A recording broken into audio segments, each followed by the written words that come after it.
제가 인터뷰 좀 하다 보니까 아직 수행하는 것이 많이 능숙하지 않은 분들, 시작한 지 얼마 안 된 분들은 대체로 이렇게 자선하는 것이 그렇게 쉽지 않거든요. 그런 얘기들을 이렇게 종종 하시는데, 계속 앞에서도 얘기했지만 안이비 설신의 육문을 통해서 수행의 대상은 법은 계속 일어나고 있는데, 문제는 그게 대상이라는 걸 아직 마음이 모르는 거예요.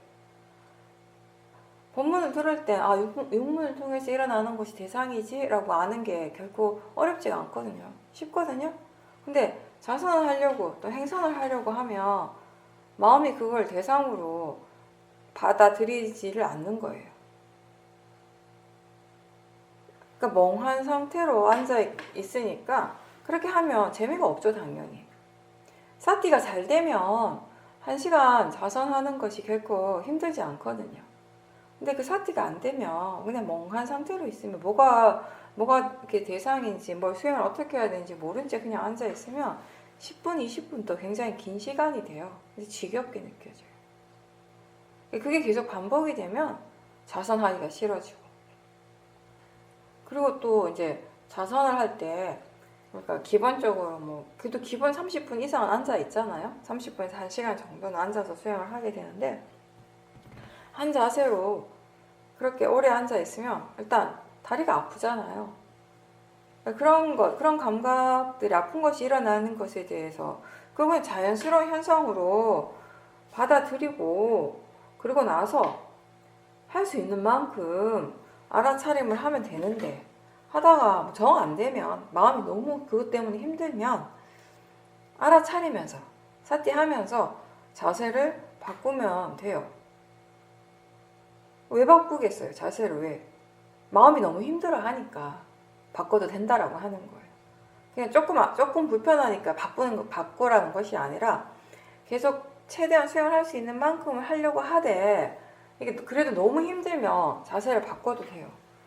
수행이라고 하는 게 우리가 좋은 마음을 키우는 일인데, 몸의 통증이 너무 강하면 그 통증을 어떤 식으로 봐야 하는지, 이 수행을 어떻게 해야 되는가에 대한 이해가 없기 때문에 이게 그것에 대해서 너무 안 좋은 마음들이 계속 일어나는 거죠.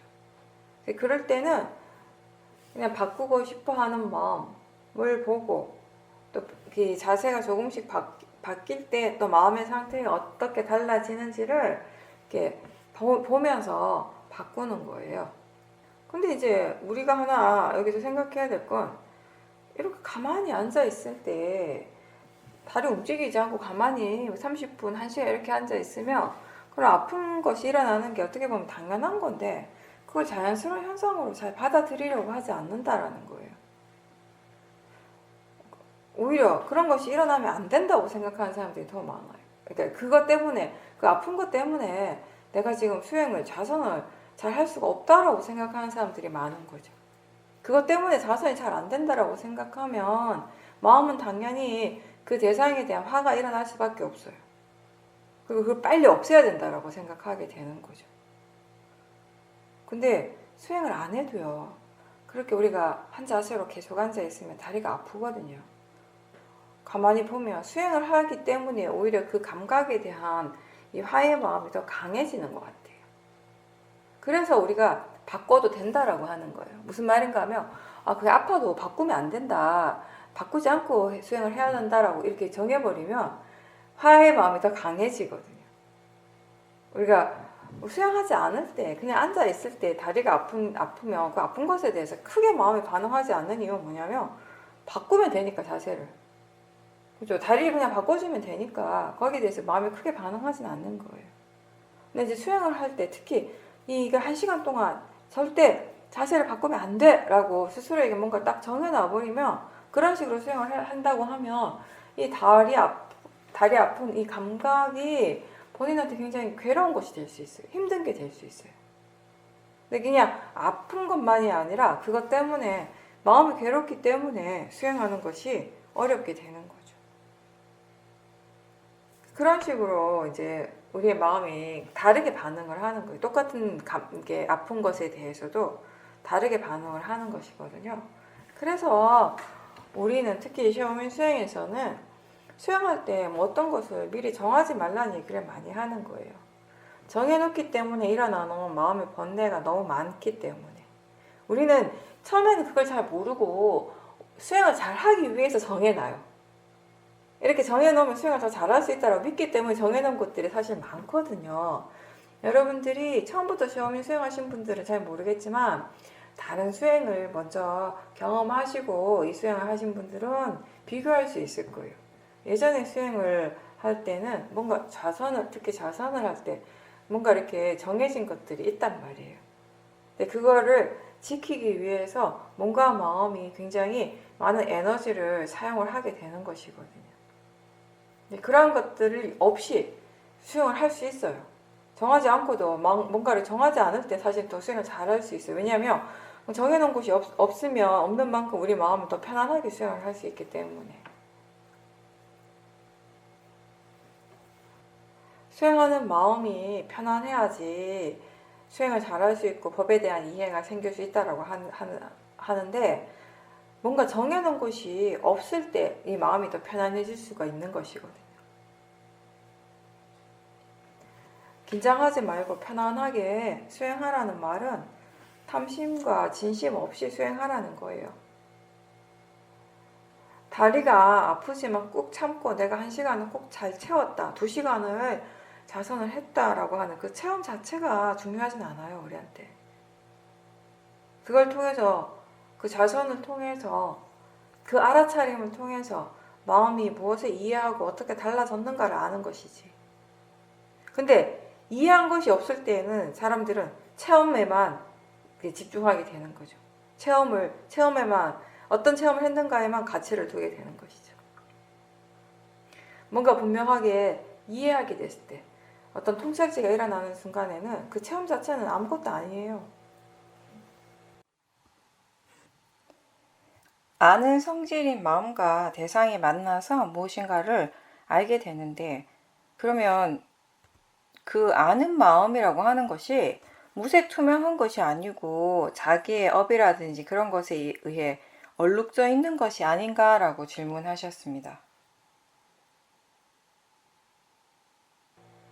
아는 마음 자체는 얼룩져 있지 않아요. 이 육문의 작용들이 일어나는 순간에 보거나 듣거나 하는 것들, 느끼고 생각하고 이러한 것들이 일어나는 순간에 그때 색성향 미촉법이라고 하는 그 대상을 아는 마음이 항상 일어나고 있잖아요. 그쵸? 네. 그쵸? 근데 그 대상을 아는 이 마음 자체는 뭔가에 물들어 있는 마음이 아니라 그냥 단지 대상을 알기만 할 뿐이에요. 이 자체는. 그러면 그 마음이 본성인가? 라고 질문하셨습니다. 아니요, 그 마음은 그냥 아는 마음이에요. 네, 본성이라고 한다면은 그냥 그냥 마음이라고 하는 건 매 순간순간 그냥 일어나는 것이에요. 근데 그 중에 어떤 것을 우리가 본성이라고 할 수 있을까요? 이 아는 마음은 그냥 아는 마음 그 자체에서 굉장히 순수하고 그 알기만 하는 그 작용만 일어날 뿐이에요. 어떻게 보면 순수하다고 할 수 있어요. 알기만 할 뿐이니까 굉장히 단순한 마음의 작용이고요. 그렇게 했을 때 일어나는 것이 뭐냐면 보고 듣고 느끼고 생각하고 맛과 냄새를 아는 것이 일어나잖아요. 그렇죠? 근데 마음이라고 하는 것이 우리가 계속 얘기했듯이 어떤 식으로 일어나는가 하면 하나의 마음이, 우리가 하나의 마음에 대해서만 지금 얘기를 하면 이 하나가 전부인 것 같은데 이 하나의 마음은 그냥 일어나는 순간에 바로 사라지잖아요. 그렇죠? 근데 요거를 이거를 원인으로 조건으로 해서 또 다른 마음들이 계속 일어나고 사라지고 하는 흐름인 거예요. 그렇죠? 그랬을 때 보살님이 말씀하시는 뭔가 이렇게 물들어져 있는 마음, 오염되어 있는 마음, 그 마음은 다시 얘기하면 번뇌잖아요. 번뇌.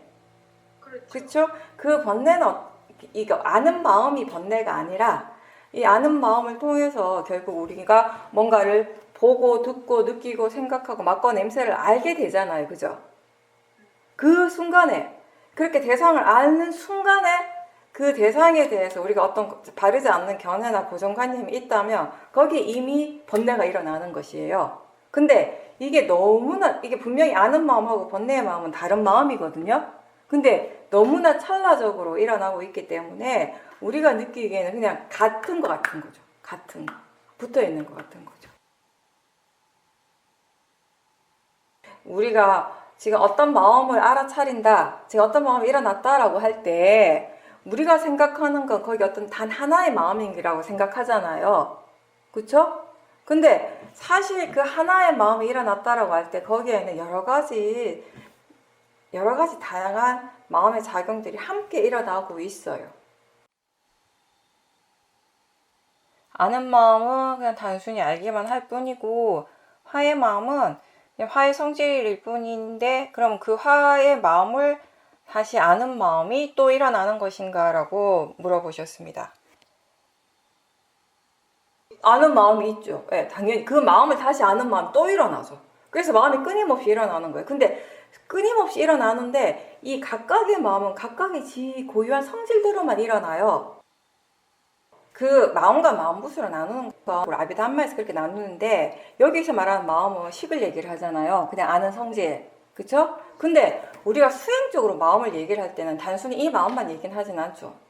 수행적으로 우리가 마음을 지켜본다라고 할 때 그 마음들은 이렇게 뭐 이렇게 마음이다, 마음부스다라고 이렇게 구분하기보다는 그 각각의 여러 가지 작용들, 그 고유한 작용들을 우리가 알아차림하는 거잖아요. 그쵸? 그러면 본성을 찾았다, 본성을 본다라고 할 때 그 본성은 그냥 단지 아는 마음만 있는 그런 상태를 의미하는가라고 물어보셨습니다. 저는 그렇게 생각 안 해요. 그 본성을 본다라고 하는 건 부처를 본다라는 말과도 같은 의미거든요. 본성을 깨닫는다라고 하는 건 결국 그 뭐냐면 대오, 각성하는 거예요. 깨달음의 순간이에요. 거기서 본성을 본다라고 하는 건 그런 의미로서 본다면 제가 이해하는 바, 제가 생각하는 바로는 여기서 본성을 보고 부처를 본다라고 하는 거 우리식으로 이렇게 표현을 한다면 완벽한 지혜인 거죠. 우리가 생각하는 그 니빠나라고 하는 거, 부처님이 이제 그 경전에서 말씀하신 니빠나는 탐심의 멸진, 진심의 멸진, 치심의 멸진이잖아요. 탐진치가 완전히 멸진한, 예, 그 마음을 얘기를 하시는 거잖아요. 마음의 성질은 알기만 하는 마음이 바로 그거 아니겠는가? 아, 그거는 육식이에요, 육식. 예, 또 달라요. 그걸 보고 우린 지혜라고 하진 않아요. 육식은 그냥 단지 대상을 알게만 하는 굉장히 단순한 마음이고요. 그게 일어나기 때문에 우리가 육문에서의 작용들이 일어날 수 있는 거예요. 보고 듣고 느끼고 생각하는 이런 것들이 우리에게 일어나는 것이 가능해지는 거예요. 우리가 세상을 체험한다라고 하는 건 결국에는 이 감각기관과 그 감각기관의 대상, 그리고 대상을 아는 마음의 일어남이잖아요. 그걸 통해서 우리가 세상을 체험을 하는 거예요. 이 마음이. 근데 그 체험을 하는 순간에, 체험하는 그 순간에 우리가 이미 그동안 여러 가지 그 학습되어진 것들, 그리고 여러 가지 경험들을 통해서 쌓아진 정보들, 그리고 우리의 깜막, 이런 것들이 다 이렇게 종합적으로, 복합적으로 함께 이렇게 작용을 하게 되는 것이에요. 그러면서 지금 보이는 것에 대해서, 소리에 대해서, 또는 감촉에 대해서 뭔가 반응하는 마음들이 또 일어나는 것이에요. 근데 이 반응하는 마음이라고 해서 이 반응이 반드시 번뇌만 의미하지는 않겠죠, 당연히. 우리가 지혜 힘이 좋으면 지혜로서 마음이 반응을 하겠죠. 근데 대부분의 경우는 우리가 뭔가 마음이 대상에 대해서 반응한다 그러면 대체로 그거는 이제 번뇌로서 반응할 때가 많은 거예요. 왜 그런가 하면은 우리 기본적인 그 견해, 마음가짐이 아직 바르지 않기 때문에. 근데 가장 그 바르지 않는 견해, 가장 그 밑바탕, 그 뿌리에는 뭐가 있냐면 부처님 말씀이 하면 내가 있다라고 하는 그거, 나라고 하는 그 믿음. 거기서부터 시작이 되는 것이에요. 근데 이제 본성을 본다, 부처를 본다라고 하면 결국 그 나라고 하는 그 의식이 완전하게 사라지게 되겠죠. 이 윗바사나 수행을 할 때 왜 본성이라고 하는 표현을 우리가 안 쓰는가 하면요. 이 부작용이 뭐냐 하면 본성을 찾는다, 그리고 또 뭐가 있죠? 이렇게 본성 말고 또 자주 쓰는 표현이 있는데, 이게 진화, 본성, 이런 것들을 찾는다라고 하는데, 이런 표현을 쓰게 되면 아직 이 마음에 대한 이해가 없는 대부분의 사람들한테 이게 이 마음이라고 하는 것이 어떤 고정된 뭔가가 있다라고 착각을 하게 되는 거예요. 그리고 실제로 뭔가를 찾는다라고 생각을 해요. 근데 수행을 하는 것은 어딘가에 있는, 항상 여기 고정되어 있는 어떤 빛을, 광명을 찾아가는 일이 아니에요. 개발시키는 거예요. 부처님이 니까에서 뭐라고 하셨어요? 마음은 개발되는 것이다. 수행을 한다라고 하는 건 그 마음을 개발하는 일을 꾸준하게 하는 거예요. 그 지혜를 개발하기 위한 조건들을 계속 닦아가는 일을 우리가 수행한다라고 표현을 하는 것이에요. 그 아비담마에서 말하는 마음과 마음부스 이렇게 나올 때 그 마음은 아는 마음, 육식을 얘기를 하는 것인데, 근데 우리가 수행을 통해서 우리가 알아차리는 마음은 다양한 작용들이 일어나고 있잖아요. 아까 보살님이 말씀하신 것처럼 화의 마음은 화의 성질로서 일어나고 있고요. 그리고 알아차리는 마음, 사띠는 또 사띠 일을 하는 것이고, 지혜는 지혜의 일을 하는 것이고, 그런 것들이 다 마음이잖아요. 우리 그냥 마음이라고 표현을 하는 것이에요. 지금 보살님께서 이게 뭐지? 라고 궁금해하는 그 자체도 마음이에요. 그게 마음이고, 그리고 보살님께서 지금 이렇게 소리가 들리고 있잖아요. 그죠? 소리가 들리고 있다라고 알잖아요. 알죠? 암 그 자체. 그게 또 마음인 것이에요. 근데 이 마음이라고 하는 것을 우리가 눈으로 볼 수는 없어요. 그러니까 이걸 뭔가 이게 고정되어 있거나 어떤 형체를 가지고 있는 것이 아니에요. 어딘가에 이게 딱 하고 이게 머물러 있는 것이 절대 아니에요. 그래서 이게 본성이라고 진화 이런 표현을 쓰다 보면 이게 뭔가 이렇게 어딘가 있는 것 같은 느낌을 사람들은 자꾸 준단 말이에요. 고정되어 있고 실체가 있는 것처럼.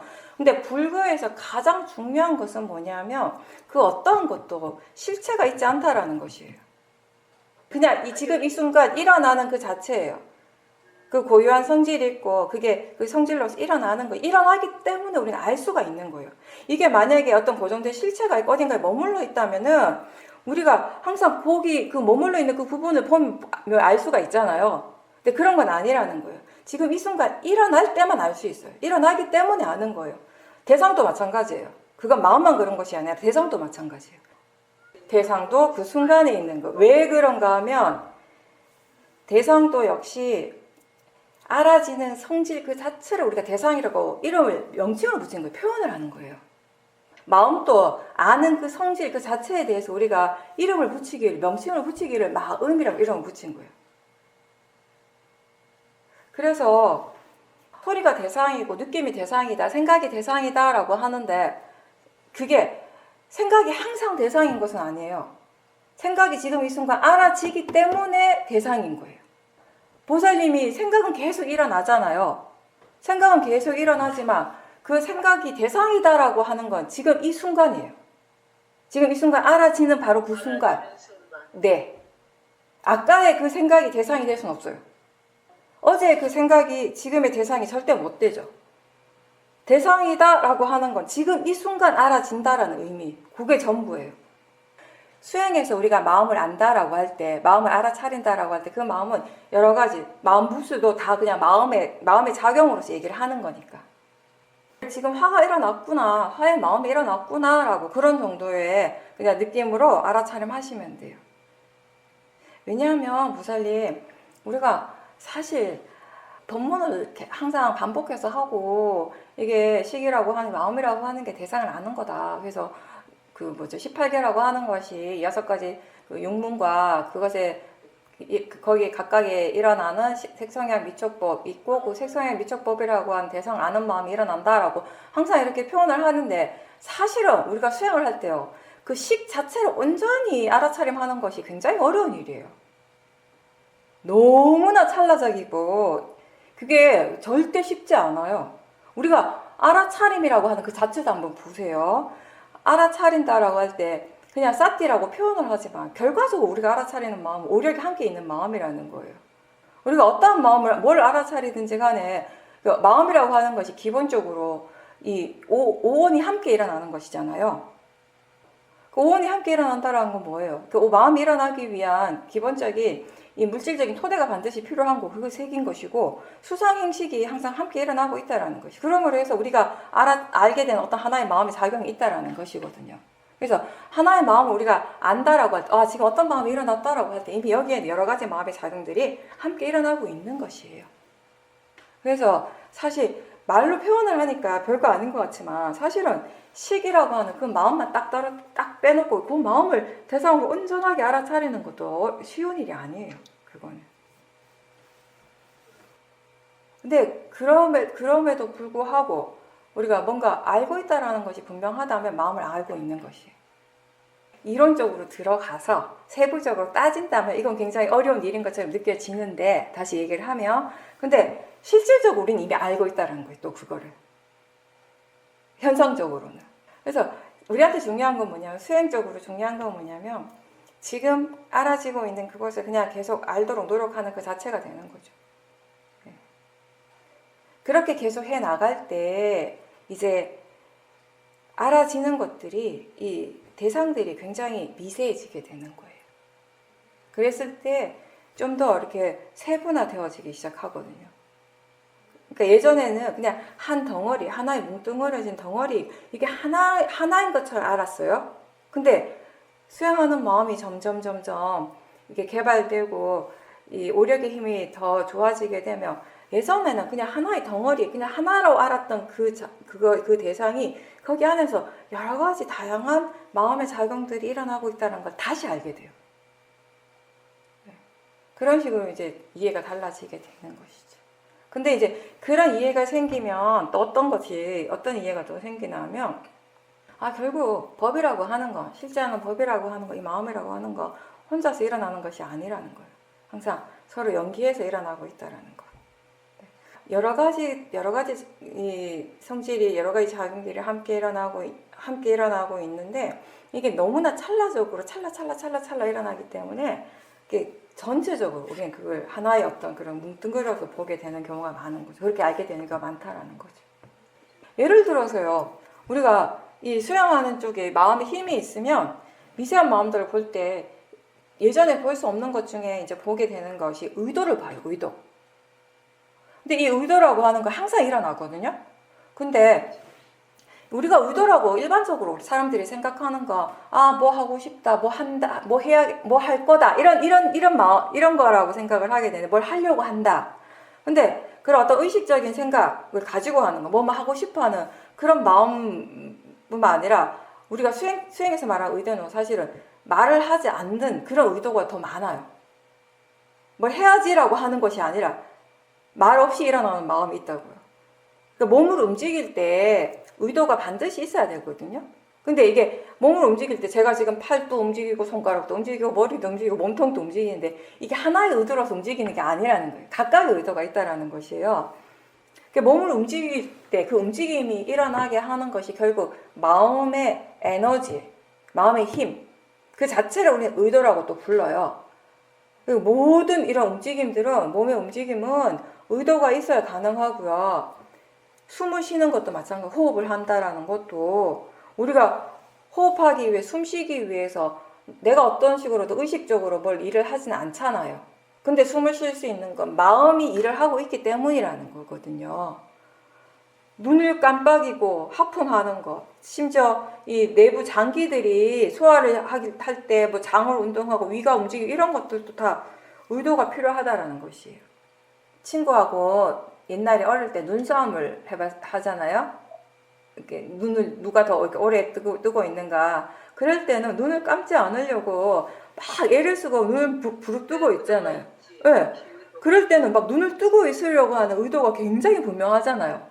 근데 그럴 때 말고 그냥 보통 평상시에 지금처럼 일반적으로 우리가 눈을 감고 뜰 때마다 그런 의도를 일부러 내가 일으키고 있지는 않잖아요. 근데 내가 그런 의도하는 것이 아닌 나는 알지 못하는 그런 미세한 의도가 있기 때문에 그런 작은 움직임들도 계속 일어나는 것이에요. 그런 식으로 이제 몸과 마음이 서로 연기적으로 조건 지어져서 일어나는 거예요. 또 하나 예를 들면 잠을 잘 때 나는 어떤 의식적인 생각이 안 해요. 근데 의식적인 뭔가를 하고 있지는 않는데 우리가 사람이 아무리 잠을 점잖게 얌전하게 잔다 하더라도요. 6시간, 7시간 잠을 자는 동안에 몸이 조금이라도 움직이겠죠. 그쵸? 안 움직일 수 없을 거예요. 그럼 경직돼서 안 되죠. 누구나 다 뭐 머리라든지 손가락이라든지 발가락이라든지 뭐든지 조금은 움직임이 있단 말이에요. 근데 그때 그 뭐 깊이 잠이 들고 있지만 몸이 움직인다는 건 마음이 이미 그때 일어나고 있다는 거잖아요. 네, 의도가 거기 있다라는 것이죠. 그러니까 내가 어떤 특별한 계획을 하지 않을 때에도 자연스러운 마음의 에너지는 그렇게 항상 일어나고 있는 것이거든요. 그런 미세한 마음들은 계속 일어나고 있어요. 이제 우리가 계속 그 알아차림을 계속 하다 보면은 그런 마음의 그 몸의 움직임을 일으키게 하는 마음의 에너지를 느끼게 되는 거, 알게 된다라는 것이에요. 이제 그게 그런 자연스러운 의도를 알아차리게 되면 거기에서 우리가 어떤 지혜가 생기겠어요? 이게 정말 나하고 상관없이 일어나는 것이구나. 나라고 하는 것이 따로 없구나. 그냥 뭔가 마음의 관계에서 일어나고 있구나. 마음의 에너지고. 그런 것들을 분명하게 이해할 때 무아를 이해하는 것이에요. 그리고 이 의도라고 하는 것이요. 뭔가 움직일 때만, 몸을 움직일 때만 일어나진 않아요. 가만히 있을 때도 어떻습니까? 가만히 있어야, 있도록 하는 에너지가 또 필요하겠죠, 당연히 그거는. 그러니까 움직이지 않을 때도 마음의 의도는 에너지는 필요한 거예요. 근데 기본적으로 우리는 일단 뭔가 움직일 때 일어나는 의도에만 익숙해져 있어요. 왜냐하면 이게 마음에서 본다면 움직일 때 일어나는 의도가 가만히 있을 때 일어나는 의도보다 훨씬 더 이렇게 분명하기 때문에. 그러니까 움직일 때는 주로 이렇게 말을 많이 해요. 내가 앉아 있다가 일어날 때 우리가 일어나자라고 하는 그런 의도적인 생각들이 있거든요. 그렇죠? 그걸 보는 건 어렵지 않거든요. 근데 계속 가만히 있을 때는 뭘 어떻게 하겠다라고 하는 그런 마음의 말이 없단 말이에요. 더 미세하다라는 거죠. 어떻게 보면. 움직이지 않을 때 이 의도가 움직일 때보다 더 미세하기 때문에 알아차리기가 훨씬 더 힘들다라고 하는 것이거든요. 근데 그게 이제 보면 제가 예전에도 이 말을 한 적이 있는데 저 예전에 그냥 우리나라 그 선방에 스님들 선방에 다닐 때 거기서 이제 수행을 할 때 보면 우리는 그 가나선을 주로 하잖아요. 가나선을 주로 한다는 거 사마타가 좀 사마타적인 요소가 많은 거죠. 성성적적이긴 한데 깨어 있음도 반드시 필요한데 아무래도 이 사마타적인 부분들이 더 강하게 있단 말이죠. 그럴 때 이게 이 사마디가 굉장히 집중하는 사마디가 굉장히 강해지면 어떤 사람들은 뭐 2시간이고 3시간이고 계속 앉아 있는단 말이에요. 안 일어서거든요. 근데 이제 이 우리나라 선방이 어떤 식으로 이제 왜 그게 되냐면 보통 그러니까 1시간 단위로 하는데 50분 좌선하고 10분을 걸어요. 경행을 해요. 밖에 나가서 이제 경행을 하거든요. 그 10분 경행을 하는 동안에 화장실 갔다 올 사람들은 갔다 오고 그 대신에 그 좌선하는 시간에는 계속 이렇게 움직이지 않고 가만히 있는 거예요. 근데 그거를 하루에 그 1시간 그걸 단위로 해서 그거를 굉장히 오래 반복하는 거예요. 요즘은 모르겠는데 우리 때는 새벽 3시에 일어났거든요. 요즘은 4시에 일어난다고 하는데 새벽 3시에 일어나서 밤 10시에 잠들어요. 그때까지 우리가 밥 먹는 시간 빼고 밥 먹고 잠깐 쉬는 시간 빼고는요. 계속 그걸 반복하는 거예요. 그러니까 앉아있는 좌선하는 시간이 굉장히 길죠. 우리가 여기서 윗바사나 수행하는 것처럼 내가 오늘은 좀 다리가 아프니까 의자에 앉아서 이거 절대 안 돼요. 오늘은 행선이 잘 되니까 행선을 다 하고 이것도 절대 안 돼요. 그냥 무조건 그 스케줄대로 따라가야 내 몸의 상태가 어떻든지 내 마음의 상태가 어떻든지 그 상관없어요. 그냥 그 스케줄대로 해야 되는데 근데 대부분의 이제 스님들은 그렇게 해요. 따라하죠. 이렇게 그 자선을 하고 있다가 입승 스님이 죽비를 탁 치면 행선하는 시간, 화장실 가는 시간 이렇게 내가 다 일어난다면 다 일어나서 밖에 나가서 마당을 돌아요. 몇 바퀴를. 돌고 들어와서 다리 풀고 또 다시 자선하고 이걸 계속 반복하는데 가끔 어떤 스님들이 있냐면 죽비를 딱 쳐서 다른 스님 다 일어났는데 어떤 스님이 안 일어나요. 근데 보면 굉장히 그냥 눈으로 봐도 알아요. 저 스님 지금 굉장히 사마디가 강하다. 깊은 사마디 상태에 빠져있다, 들어있다. 알게 되고 안 건드리거든요. 누구도. 그냥 계속 수행하게 놔둬요. 어떤 스님은 그걸 2시간, 3시간 계속 이어지게 돼요. 그런 다음에 이제 일어나요. 일어나는데 그렇게 하고 난 다음에 그런 스님들하고 대화를 하잖아요. 항상 똑같이 공통적으로 하는 말이 뭐냐 하면 이제 선방이고 우리가 정해진 규칙이 있으니까 그걸 반복적인 그런 생활을 우리가 몇 년씩 계속 하니까 그때 일어나야 된다는 거 안단 말이에요. 근데 그 스님들이 그런 얘기를 항상 하더라고. 그러니까 일어나야 되는 건 아는데 일어나려고 했는데 몸이 안 일어났어. 이렇게 얘기를 참 잘해요. 난 일어나려고 했는데 몸이 안 일어나. 그런 얘기를 하거든요. 근데 그게 보면 뭐냐면 일어나려고 하는 의도도 있었어요. 근데 일어나려고 하는 의도는 이 의도보다 계속 앉아 있으려고 하는 의도가 훨씬 더 힘이 강했던 거죠. 근데 일어나려고 하는 의도는 분명히 보이는데 가만히 있으려고 하는 의도는 잘 안 보이는 거, 미세하니까. 그러니까 어떤 말을 하냐면 난 일어나려고 했는데 몸이 안 일어났어 이러는 거예요. 근데 마음이 계속 앉아 있으려고 하는 마음의 의도가 강했던 것이거든요. 그게 일어나지 않으려고 하고 자선을 계속 하려고 하는 그 의도가 훨씬 더 강한데 그거를 보지 못했기 때문에 그렇게 이제 생각을 하게 되는 거예요. 그러니까 이게 우리가 그 의도를 보려고 할 때 보통 하나의 어떤 행위를 시작하기 전에 그 의도를 막 보려고 애쓴단 말이에요. 뭘 하려고 하는 그 의도를. 근데 그때 뭐 일어나는 것이 아니라 그 행위를 하는 그 내내, 움직이는 내내 의도는 계속 일어나고 있거든요. 계속 지켜봐야 하는 것이고, 이게 마음이라고 하는 것이 워낙 빠르게 일어나고 빨리 사라지기 때문에 내가 아무리 유심히 그 마음에 집중을 하고 지켜보려고 애쓰고 있어도 100%다 알지는 못하잖아요. 알아차리지 못하고 지나가는 마음들이 훨씬 더 많죠. 사실은. 이건 거예요. A라고 하는 마음이 일어나고 B라고 하는 마음이 일어나요. 그래서 A를 선택하려고 하는 마음, B를 선택하려고 하는 마음. 근데 A를 선택해야지라고 마음을 먹었어요. 결정을 했어요. 그렇게 의도가 일어났어. 근데 손을 뻗는 순간 B를 딱 집어요. A가 아니라. 그 왜 그런가 하면 이 손이 지 맘대로 한 게 아니에요. 그 찰나의 순간에 마음이 바뀐 거예요. 근데 A를 해야지라고 하는 그 마음은 봤지만 찰나의 순간에 B로 바뀐 그 마음은 못 본 거예요. 그런 일들이 굉장히 많이, 굉장히 많이 해요. 그러면 어떻게 얘기하냐면, 나는 그러려고 한 게 아니야. 이상해. 내가 그러려고 한 게 아닌데. 물론 본인이 그러려고 한 건 아니에요. 마음이 그랬으니까. 근데 어쨌든 그게 이해가 안 되는 게 너무나 찰나지고 일어나는 그 마음을 보지 못하니까 둘 다를 못 봤으면 상관이 없는데 처음에 마음은 봤단 말이에요. A를 해야지라고 하는 마음은 봤는데 B를 해야 순간적으로 B로 바뀐 마음 못 보니까 이상한 거죠. 이제 내가 한 건데도 내가 한 행동인데도 내가 선택한 건 내가 이해가 안 되는 거죠. 그런 경우 있잖아요, 우리. 그게 바로 마음이라서 그런 거예요. 마음이기 때문에. 내가 아니라 마음이기 때문에. 내가 하는 거면 왜 이해가 안 돼? 당연히 이해가 되죠. 내가 하는 건데. 내가 하려고 한 거지. 이해 안 될 게 하나도 없죠. 마음이니까 이해가 안 되는 것도 많은 거예요. 저는 이 마음을 처음에 언제 먼저 이렇게 봤냐 하면 옛날에 수행할 때 밥 먹을 때, 공양할 때 젓가락 틀 때는 내가 이걸 먹어야지 했어요. 예를 들어 콩나물 먹어야지 했는데 제가 옆에 있는 시금치를 집어요. 평상시 같으면 아무 생각 없죠. 아무 생각 없는데 그 순간 계속 수행을 하고 있으니까 너무 그때는 그게 되게 이상하게 또 신기하게 다가오는 거예요. 이상하다. 난 분명히 콩나물 먹으려고 하는 마음을 봤는데 왜 이게 시금치를 집었지? 예. 이런 작은 의문에서부터 작은 궁금함 거기서부터 이제 시작을 하는 거예요. 이제 수행에 대한 어떤 이해라고 하는 것이 그런 것들이 궁금해지면 그런 별것 아닌 것 같지만 지혜가 없을 때는 별것 아닌 것 같은 작은 행위지만 이제 굉장히 그게 거기에서 많은 것들이 이제 알아질 수 있거든요.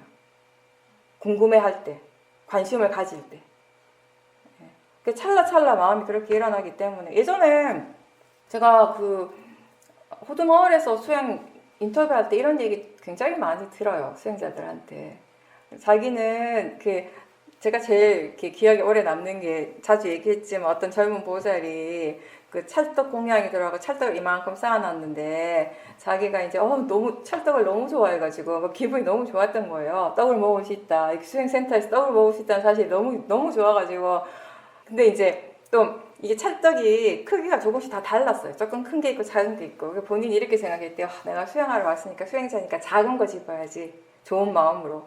분명히 그 생각을 했대요. 작은 거 집으려고 생각을 했는데 팔이 큰 거를 잡았다는 거예요. 자기 손이. 제일 큰 거를. 예.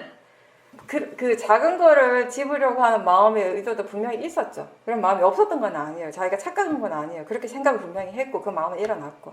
근데 찰나적으로 탐심의 마음이 큰 걸 원하는 그건 못 본 거죠. 그죠? 그러니까 그때도 구보살님이 자기는 이해가 안 된다라는 거죠. 왜 그런지. 예. 이런 얘기를 우리가 수행을 하지 않는 사람, 수행을 모르는 사람한테 얘기하면 이 사람들이 뭔 얘기를 하나, 별것도 아닌 것 가지고, 아무것도 아닌 것 가지고 뭘 저렇게 진지하게 얘기를 하나라고 할 수 있지만, 사실 우리가 법을 이해한다라고 하는 건 정말 우리 일상의 삶에서 사소한 것에서도 충분히 일어날 수 있는 일이에요. 거기에 우리가 뭔가 궁금해하고 관심을 가질 때, 지금 법이 일어나고 있다는 거 분명하게 알고 있다면. 근데 보살님도 그런 궁금증이 왜 일어나는가 하면 내가 거기에 대해서 분명하게 이해하지 못하기 때문에 궁금한 거잖아요. 마음이 그냥 단순히 알기만 할 뿐인데 왜 화가 나고, 그리고 그 왜 본성을 본다라고 하는 그 본성이라는 게 도대체 뭔가, 그죠? 그런 것들이 보살님 스스로 궁금하다면 그 궁금한 건 절대 잘못된 것이 아니라 오히려 좋은 거예요, 수행에 있어서. 계속 마음을 관찰하면서. 그렇다면, 그러니까 저는 본성이라고 하는 말 그 자체를 우리가 어떤 그 맥락에서 찾으려고 하는 것이거든요. 그러니까 본성을 본다라고 하는 거, 부처를 본다라고 하는 같은 의미, 뭔가 깨달았다는 의미로 우리가 그렇게 항상 얘기를 한단 말이에요. 본성을 본다라고 하는 거. 그런 의미에서 본다면 우리는 완전한 지혜를 의미를 하는 것인 거죠. 근데 그 지혜라고 하는 것이, 본성이라고 하는 것이 어딘가에 있는 것이 아니라는 거예요, 절대로. 실체가 있는 것이 절대로 아니라는 거. 그것도 그 순간에 일어나는 한순간의 마음을 의미하는 것이라는 것만 기억하시면 돼요. 영원한 것이 아니라.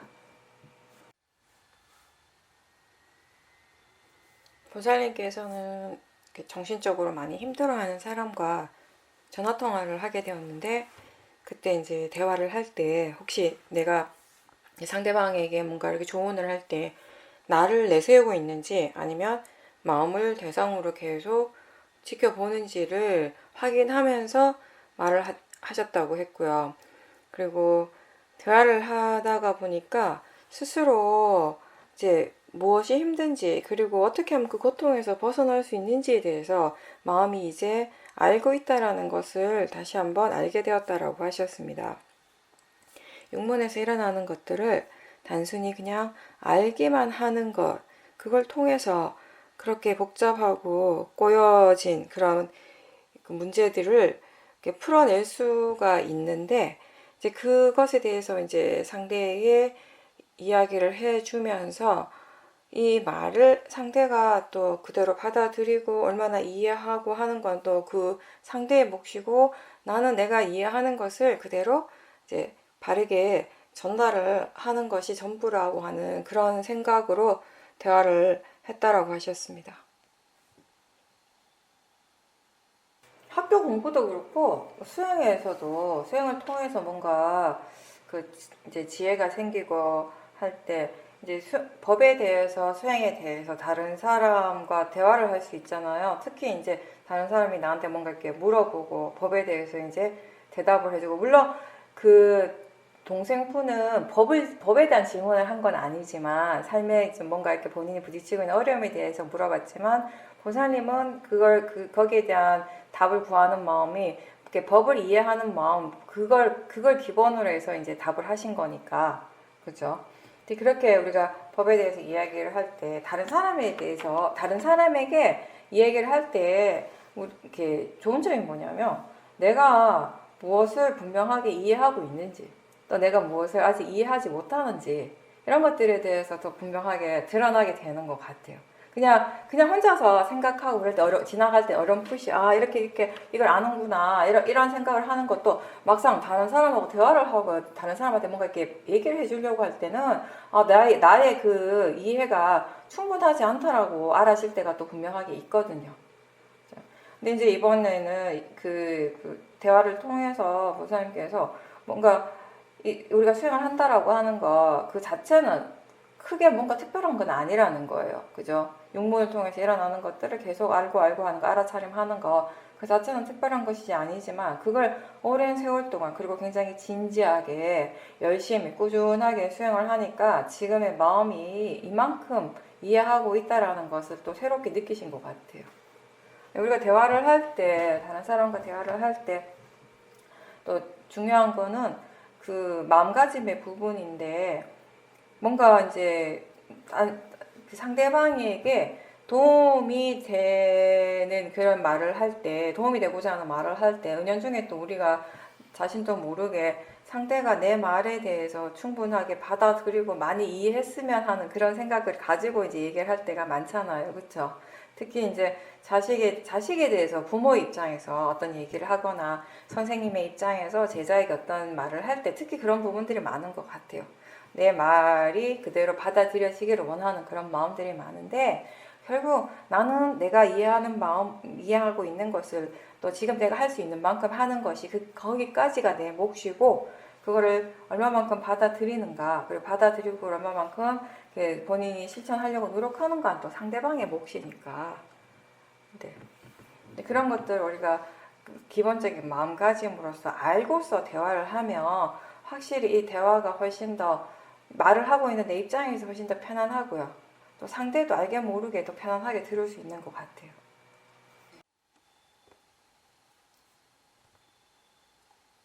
보살님께서는 번뇌가 일어나기 전에 그게 일어나지 않도록 하는 쪽에 관심을 두고 수행을 하고 있다고 하셨습니다. 대상에 대해서 마음이 동요하지 않고 안쪽에 머무는 그런 좋은 마음의 상태가 지금은 꾸준히 이어지고 있다 보니 번뇌가 일어나려고 하다가도 그냥 지나가기도 하고 그래서 번뇌의 그런 찝찝한 느낌 별로 없이 수행을 계속 지속하고 있다고 하셨습니다. 네, 근데 뭐 수행하는 마음은 특별하게 더 힘이 들어가거나 그렇진 않은 상태잖아요, 그죠? 수행 자체는 편안하고 자연스럽게 하고 계시죠? 네. 네, 그러면 돼요. 너무 또 거기에 또 마음이 또 꽂혀가지고 힘이 들어가거나 집중만 하지 않는다면, 그러니까 지금 하는 식으로 계속 그렇게 노력을 그런 방향으로 기울이면서 해보세요. 왜냐하면 그런 어떤 방향성을 가지는 것 자체가 사실은 그 자체도 제가 볼 때는 내가 막 크게 의도하는 것이 아니라 마음이 자연스럽게 그런 방향성을 가지고 가고 있거든요. 그렇다면 그건 수행을 하는데 도움이 되는 부분이에요. 뭔가 어떤 이런 거죠. 어떤 과제? 그러니까 내가 어떤 과제를 주면 그게 수행에 대한 압박이 될 수가 있는데 그래서 그로 인해서 탐심이나 진심이 일어날 수가 있는데 이거는 마음이 주는 어떤 지혜가 주는 어떤 수행의 방향성 이런 방향으로 가고자 하는 어떤 과제 숙제 같은 것이 오히려 이 수행하는데 더 마음이 집중을 할 수 있게 하고 그 뭔가에 지금 일어나는 것들에 대해서 좀 더 이렇게 관심을 기울이게 하는 그런 매개체 역할을 촉매 역할을 하니까 수행에 더 도움이 될 수 있는 거죠. 일단은 계속 꾸준하게 그렇게 한번 해보세요. 그렇게 함으로 해서 어떤 것들이 또 일어나는지는 또 지켜보는 거죠, 계속. 오늘 여기서 마치겠습니다. 수고하셨습니다.